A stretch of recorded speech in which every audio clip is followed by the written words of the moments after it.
name's Mr. Smith, and your Mr. Smith has asked me if I'd read you a chapter from your wonderful book. It may surprise you to know that I'm his dad, and you can see where he gets his good looks from. So here is the battle at Death's Head Headland. While Hiccup and his team had been enraging the Green Death, Thuggery and his team had been infuriating the Purple Death. The two monsters ran smack into one another as they met at the corner of Death's Head Headland. One of Fireworm's wings was broken in two places from her experience in the Green Death's grip, but she bravely flew back and made her final speech into his ear as he sat gasping for air in the shadows. "Here he is," shouted Fireworm, "my master, the Purple Horror, who will tear you limb from limb and spit out your toenails."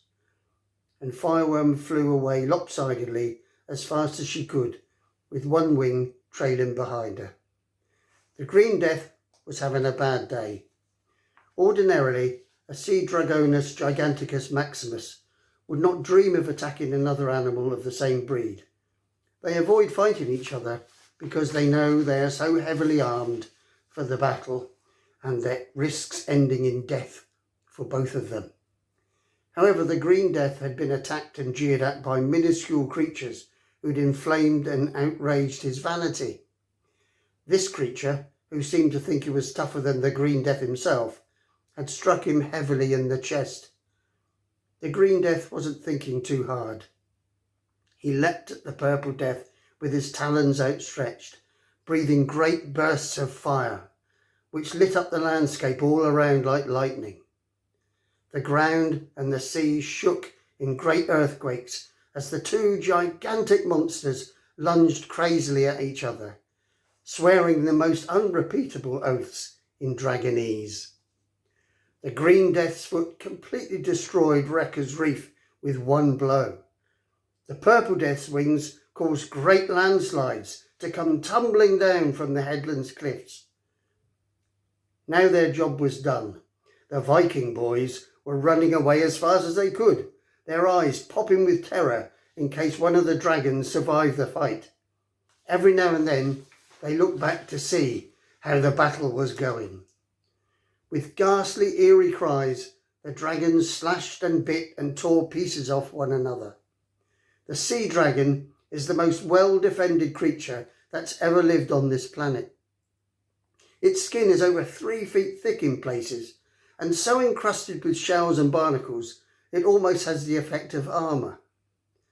It's also the most well-armed creature that has ever lived on this planet, and its razor-sharp claws and teeth can rip open its own iron crust as if it were made of paper. Now both dragons had terrible wounds, and their green lifeblood was pouring out of them. The Green Death gripped the Purple Death around the neck with a deadly throat choker grip. The Purple Death hugged the Green Death around his chest with a deadly breath quencher hug. Neither would let go, and the grip of a dragon is a terrible thing. They reminded Hiccup of a picture on one of his father's shields of two dragons forming a perfect circle as they ate one another, each with a tail in their mouths. The dragons thrashed around wildly in the surf, gagging and choking, with their eyes popping, their teeth causing such tidal waves the boys were soaked, even though they were scrambling away from the headland as fast as they could. Finally, with some last heaving shudders and grim gurgles, both mighty beasts lay still in the water. There was silence. The boys stopped running. They stood gasping for breath, watching the motionless beast with dread. The boys' dragons, which were flying some way ahead of the boys, also turned and hung in the air. The terrible creatures didn't move. The boys waited 2 long minutes as waves lapped gently over the great motionless bodies. "They're dead," said Thuggery at last. The boys started laughing, rather hysterically, now that the terror was over.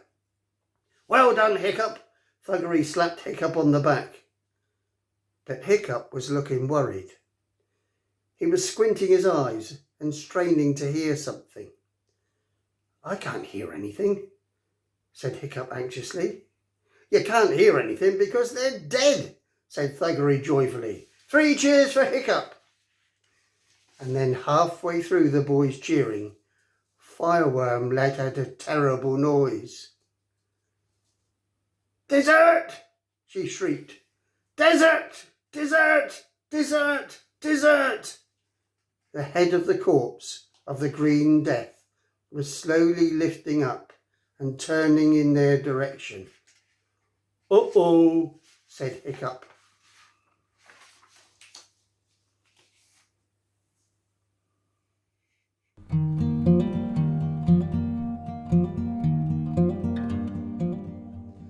Now, I enjoyed that chapter so much, I'm going to read you chapter 16 as well.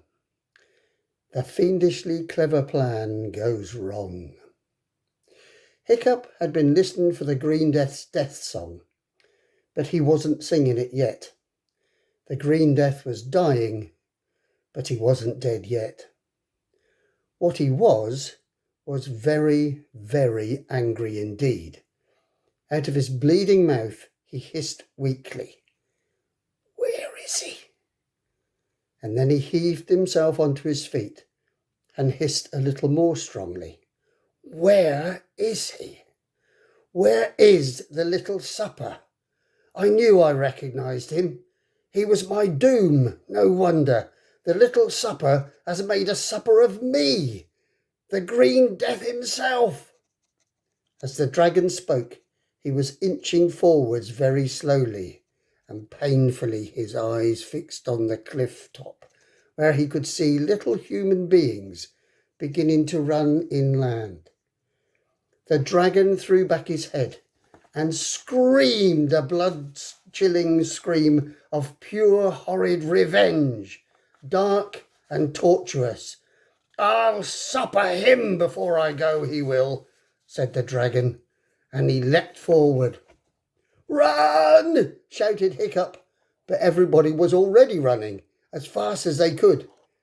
In the distance, Hiccup could see 400 warriors from the tribes of Hooligan and Meathead coming towards them from the highest point.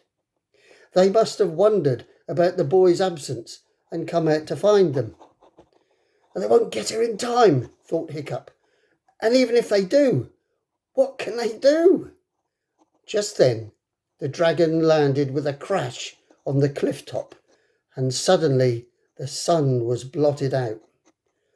20 boys ran towards the shelter of the ferns. The dragon picked up the nearest with one claw and turned him over. It was Dog's Breath. By the time the dragon had tossed him aside, muttering, "Not you," the other boys had disappeared into the bracken. The dragon was sick, but he laughed weakly. "You're not safe there. Oh no, for though I can't see you to kill you, I can use my fire." The bracken caught fire with the dragon's first breath, and the boys ran out as fast as they could. Hiccup stayed in a little longer because he knew the dragon was waiting for him. Finally, the heat became unbearable, and he took a deep breath, closed his eyes, and ran out into the open. He'd run hardly 100 metres before 2 of the dragon's talons closed around his middle, and he was lifted up, way, way up, so the other boys looked like little specks down beneath him. The dragon held Hiccup up in front of him.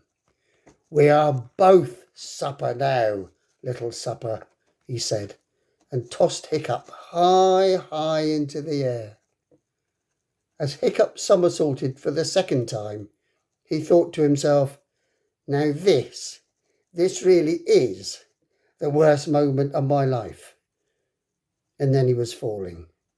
He looked down, and there was the dragon's mouth, wide open like a great black cavernous tunnel. and he was going to fall right in it.